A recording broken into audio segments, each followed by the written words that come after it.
Hello दोस्तों, मैं हूं मुकेश तंवर और मैं आज आपके साथ साझा करने वाला हूं कुछ जानकारियां। दिल्ली महानगर में आजकल flat system, floor system, builder floors का एक रिवाज चल पड़ा है।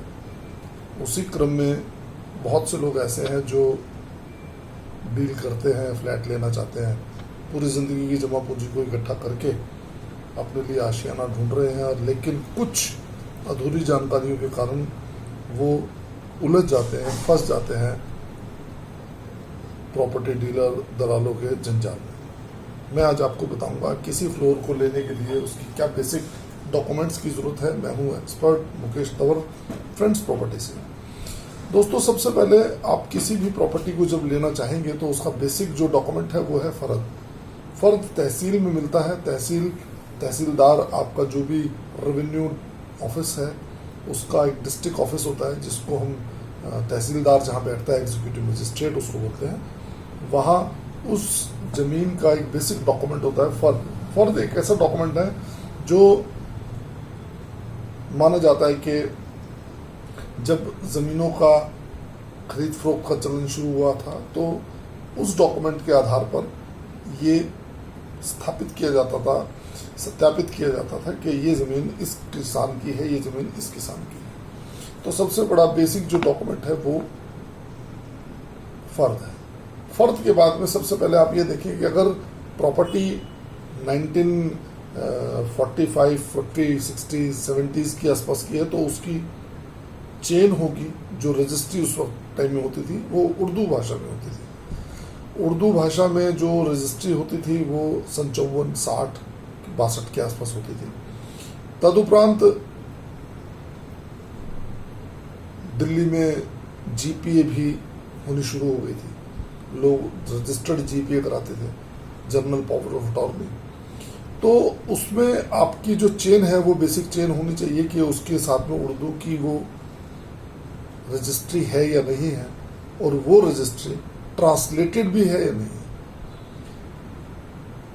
उसके साथ साथ आप उनके जो डॉक्यूमेंट्स हैं उनकी रिलेवेंट चेंज जो हो गई उसको आप फॉलो करते चले जाए कि वो प्रॉपर्टी फिर वो जो बेच रहा है उसके पास कहाँ तक आए और कैसे आई।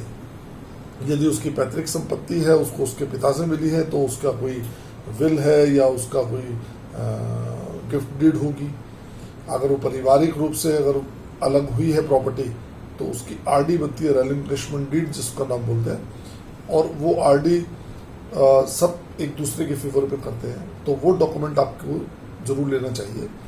उसके साथ में बिजली का बिल, आजकल होता क्या है कि लोग मकान बेचते हैं, लाखों रुपए का बकाया बिजली का बिल छोड़ के चले जाते हैं। तो मेरा आपसे ये कहना है कि आप सेलर से जब मकान लें, बात करें, तो उस मकान का बिजली का और पानी का के नंबर उनसे ज़रूर लें।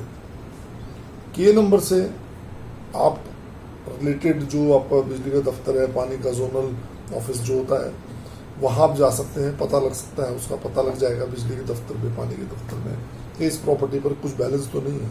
उसके साथ साथ आप सेलर से हाउस टैक्स के जो रिसीट्स हैं उसकी भी डिमांड करें।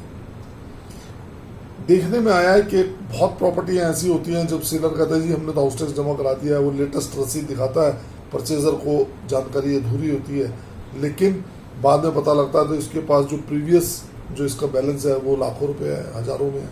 तो वो परचेजर अपने आप को ठगा महसूस करता है। तो ये कुछ छोटी छोटी बेसिक जानकारियाँ थी। अगर वीडियो अच्छी लगी हो तो शेयर करें और इसको सेव करें। यदि आपको कभी कोई परेशानी आए तो मुझसे संपर्क करें। मेरा नंबर 9810013508। मेरा नाम है मुकेश तंवर, मैं हूं आपका दोस्त, फ्रेंड्स प्रॉपर्टीज़ मेरा प्रॉपर्टी का अपना काम है।